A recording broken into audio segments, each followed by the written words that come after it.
Amadas e amados de Deus e da Igreja, vamos continuar a apresentação do documento 105 da CNBB, Cristãos Leigos e Leigas na Igreja e na Sociedade. O capítulo 1 é o ver, a realidade, o mundo, a situação do jeito que está hoje. O capítulo 1 tem como título O Cristão Leigo, Sujeito na Igreja e no Mundo. Esperanças e angústias. A realidade que vivemos tem esperanças, sinais de esperanças. Tem muita coisa bonita, positiva, mas tem muita angústia. Tem muita situação de morte, de tristeza. E, lamentavelmente, é o que é mais divulgado, não é mesmo? E nós precisamos divulgar as boas coisas, as boas experiências. A nossa ação de cristãos é positiva, é de libertação, é de vida nova, é de felicidade, é de saúde, de paz, justiça. Então são angústias e são esperanças. E os nossos bispos começam esse capítulo dizendo que o mundo e a história da humanidade que acontece nesse mundo são o grande campo de ação do amor de Deus. O amor de Deus se manifesta, se mostra, se realiza no mundo. O Verbo de Deus se encarnou. Cristo, Filho de Deus, se fez carne, veio morar no nosso meio. Então o mistério da encarnação ilumina, né, essa reflexão que mostra que o mundo é o lugar da ação do amor de Deus. Muitos até desconjuram o mundo, né? Colocam como o mundo como negativo. Tem muitas coisas negativas acontecendo, uma mentalidade mundana é negativa, mas é no mundo que nós devemos ser sal, luz e fermento, e atuar e transformar e fazê-lo um pouco mais parecido com o reino de Deus, que já está no mundo, está no meio de nós. Foi a primeira fala de Jesus no Evangelho de Marcos, Marcos 1,15. Convertam-se, creiam no Evangelho. O reino está próximo, está no meio de vós. Então, o primeiro item, o mundo e a história da humanidade é o lugar onde se manifesta e age o amor de Deus. Aí o documento traz o marco histórico eclesial. Que situação vivemos hoje? Aí vai falar, historicamente, a Igreja. 50 anos do Concílio Ecumênico Vaticano II, que trouxe, já comentamos isso, uma teologia sobre os leigos, uma maravilhosa teologia, né? Um ensinamento maravilhoso. Quem disse isso foi o Papa hoje, São João Paulo II, maravilhosa teoria sobre os leigos, que ele deseja, ele diz no documento, que se transforme numa autêntica prática eclesial. Que não basta falar, mostrar quem somos nós temos que agir de fato, né? Tem que ter a consequente ação para transformar o mundo e trazê-lo mais perto do reino de Deus. Continua dizendo que também está dentro desse marco histórico a exortação apostólica Christi Fidelis Laici. Foi o resultado do Sínodo Mundial em 1987 sobre os leigos. Também os encontros do episcopado, né, dos bispos da América Latina e do Caribe, o CELAM, tivemos já 5 encontros, não é isso? Tanto o encontro lá de Medellín, na Colômbia, logo em seguida do concílio, falou do laicato, né? Também Puebla. Puebla chega a dizer que os leigos são homens e mulheres da igreja no coração do mundo e homens e mulheres do mundo no coração da igreja. Olha a nossa responsabilidade, né? Presença no mundo e na igreja. Santo Domingo que fala que nós somos protagonistas da evangelização, leigos e leigas, exatamente que estamos presentes aí nas malhas da sociedade. E o documento de Aparecida, que foi o último encontro do CELAM, em Aparecida, Brasil, em 2007, que vai dizer, olha só, o documento de Aparecida pede uma maior abertura de mentalidade para que se entendam e acolham o ser e o agir do leigo na igreja, que por seu batismo e sua confirmação é discípulo e missionário de Jesus Cristo. Tá vendo? Também dentro desse marco histórico, o documento 62 da própria CNBB. Foi em 1999. Missão e ministério dos cristãos leigos e leigas. E agora, recentemente, dentro desse marco histórico, a exortação do Papa Francisco, Evangelii Gaudium, a alegria do Evangelho, ou o Evangelho da alegria, né? E também o ano da misericórdia, ano de 2015 para 2016, o ano da misericórdia, né? Esse ano jubilar estabelecido pelo Papa Francisco. Continuando esse ver a realidade, nossos bispos apresentam alguns avanços e alguns recuos com relação a nós leigos. Vamos ver aí, aquilo que eu falava da angústia e a esperança, né? Então tem muitos avanços, a esperança, e depois recuos, que são angústias. Entre os avanços, eles apontam a teologia sobre os leigos, como um avanço. A partir do Concílio Vaticano II, mais ainda, né? Ficou explícito, claro, que nós leigos somos igreja.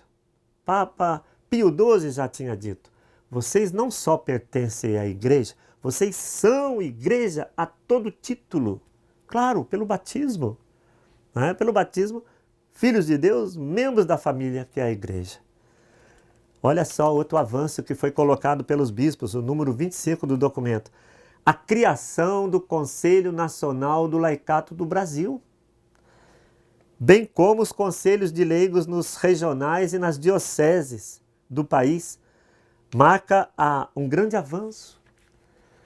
O Conselho Nacional do Laicato do Brasil é um organismo de comunhão. O próprio Estatuto da CNBB coloca no artigo 7, são organismos de comunhão. Então, são os organismos que congregam, articulam, representam as vocações diversas, né? No nosso caso de leigos é o CNLB, Conselho Nacional do Laicato do Brasil. Os religiosos do Brasil têm o seu organismo de comunhão, a CRB, Conferência dos Religiosos do Brasil. Os institutos seculares, leigos consagrados, têm a CNIS, Conferência Nacional dos Institutos Seculares. Né? Os presbíteros têm também a Comissão Nacional de Presbíteros, como também os diáconos permanentes, Comissão Nacional de Diáconos. E os próprios bispos, né? A CNBB, Conferência Nacional dos Bispos do Brasil. Assim, essas 6 vocações têm os seus organismos de comunhão. E os bispos colocam como avanço. E isso foi lá em 1975, viu? 41 anos. O Conselho Nacional do Laicato do Brasil vem atuando em nossa igreja. Também os ministérios leigos, coloco aqui como avanço. E de um modo especial o Ministério do Ensino, teólogos leigos. Hoje nós temos, na comissão de redação desse documento, tinha 6 teólogos leigos que estavam ali presentes, acompanhando, dando a sua ajuda. Positivo também, avanço. As comunidades eclesiais de base, as SEBs, surgiram logo após o concílio, né? Especialmente no meio popular, na zona rural, nas periferias e também no centro das cidades, as comunidades eclesiais de base. Constatamos também a consciência missionária, diz aqui no número 28, que cresceu, é um avanço. Cristãos leigos e leigas, santos e santas entre nós. O avanço, pessoas às vezes anônimas, quietinhas, no seu dia a dia, no seu trabalho, no seu testemunho. Santos e santas, quantos que a gente conhece, né? Também como um avanço é o cuidado com a vida, né? A favor da vida. Sempre seremos a favor da vida, desde a concepção até o túmulo, como diz o documento, né? Até a morte natural.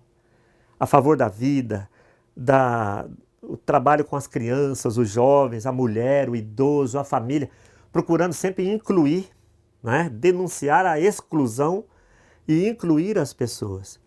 Positivo também de avanço está aqui a participação de leigos e leigas na administração das paróquias, das entidades religiosas, das dioceses, participação aí na pastoral do dízimo, né?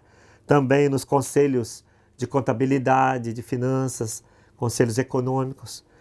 Também muito positivo, olha que interessante, né? Os movimentos eclesiais, as pastorais, as associações de leigos, as novas comunidades, sempre em comunhão com os pastores, se integram na caminhada da comunidade. Também inúmeros leigos e leigas que são competentes no seu trabalho. Olha que interessante. Avanço. No trabalho profissional, né, nós temos professores, políticos sim, graças a Deus temos muito político, está precisando mais, hein? Pessoas competentes e preparadas e cristãos autênticos, éticos, para atuar na política. O exercício do poder como um serviço. Também em outras profissões que falam aqui, médicos, né, cientistas, sociólogos, todas as profissões. Você, com a sua profissão, trabalhador rural, varredor de rua, com a sua dignidade, é um avanço que você faz isso por ser cristão, com dignidade, com testemunho. Servem assim ao crescimento do reino de Deus no mundo, está dizendo o texto. Também muitos cristãos leigos e leigas comprometidos com movimentos sociais. Tem muitos aí, hein? Mas se manifestando, está nos movimentos sociais, populares, sindicais. O sindicato é um espaço de trabalho também para nós, cristãos leigos e leigas, viu? É um instrumento para a justiça social. Nós precisamos aprender a usá-lo. Também conselhos paritários de políticas públicas, os conselhos, né, de políticas públicas. Os partidos políticos também, que estão precisando de uma reforma e estamos trabalhando pela reforma política no país, mas são instrumentos também, ferramentas de ação, e tem muito cristão leigo e leiga consciente da sua missão participando. São avanços. E também vai concluir dizendo, significativo, o número de leigos e leigas atuantes, tanto na igreja como no mundo. Isso são palavras do Papa Francisco, né, que está aqui nos seus ensinamentos. São vários que a gente poderia diz aqui: vemos claros sinais da esperança que o Papa Francisco deposita nos cristãos leigos e leigas. Inclusive, ele tem insistido muito para a nossa formação. Nós precisamos formação para atuar nas malhas da sociedade. Em resumo, são esses avanços. E também tem recuos. Tem recuos. Precisamos tomar consciência, fazer uma avaliação para poder ir para frente. Nada de recuo, temos que ir para frente com o reino de Deus. Então, os recuos nós temos aqui. Se o mundo é o lugar próprio do leigo, e o leigo está reduzindo sua participação, a maioria, dentro da igreja, isso é um recuo. Não podemos deixar. Também, apesar das insistências dos documentos da igreja, sempre falando que o leigo deve atuar na sociedade, no mundo, ainda não há essa correspondência, isso é recuo.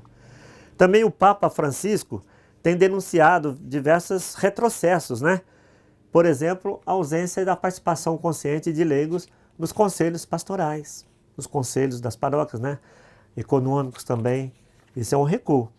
Também diz que o profetismo e a dimensão social do evangelho estão um pouco enfraquecidos, Às vezes até rejeitados. Há grupos dentro da própria igreja que rejeitam, que não querem esse profetismo, essa posição definida, clara da igreja, a favor dos pobres, dos oprimidos, denunciando as injustiças.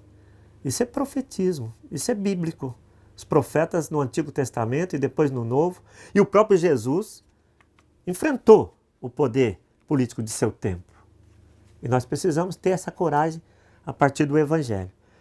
Também a sacramentalização está tido como recuo, devocionismo, clericalismo, já comentamos sobre isso. O ecumenismo, o diálogo com as outras religiões cristãs também ainda está fraco, a gente não assumiu para valer, e recuou um pouquinho. Precisamos retomar a caminhada ecumênica. Também a questão da desinformação que leva pessoas da igreja a não aceitar as comunidades eclesiais de base. Diz aqui nossos pastores no número 45, não aceita que a igreja fale de questões agrárias, indígenas. Espera aí, precisamos defendê-los, defender a vida de todos. E aqueles que não aceitam o trabalho com afrodescendentes, quilombolas, as minorias oprimidas e excluídas da sociedade, aqueles que não aceitam a teologia da libertação, os nossos bispos colocaram aqui. Também aqueles que rejeitam a política, não querem saber, que como se a fé não tivesse nada a ver. Isso é recuo, porque nós cristãos temos que assumir a política. Inclusive está aqui um texto dizendo os papas Pio XI, Paulo VI e agora Francisco, dizendo que a política é uma sublime vocação, não é? É uma forma de viver a caridade, uma das formas mais preciosas da caridade, porque busca o bem comum, diz o Papa Francisco na Evangelii Gaudium. Também resistências com relação à opção preferencial pelos pobres. É recuo. O próprio Jesus foi assim. Optou, andava pelo meio dos pobres, né? Valorizando os pobres. Não rejeitava o rico, não. Pelo contrário. Ele sempre acolheu os ricos. Acolheu o jovem rico. Olhou naquele jovem, amou aquele jovem. Acolheu Zaqueu. Acolheu Nicodemos e tantos outros. Mas tem exigências. Então, a evangélica opção preferencial pelos pobres, né? Nós temos que entender e aceitar. Também como recuo, coloca ainda um amadorismo na formação de liderança, né? Um pouco improvisado. E ultimamente não, né? Já tem melhorado, né? Já há avanços também, mas aqui é colocado como ainda um recuo.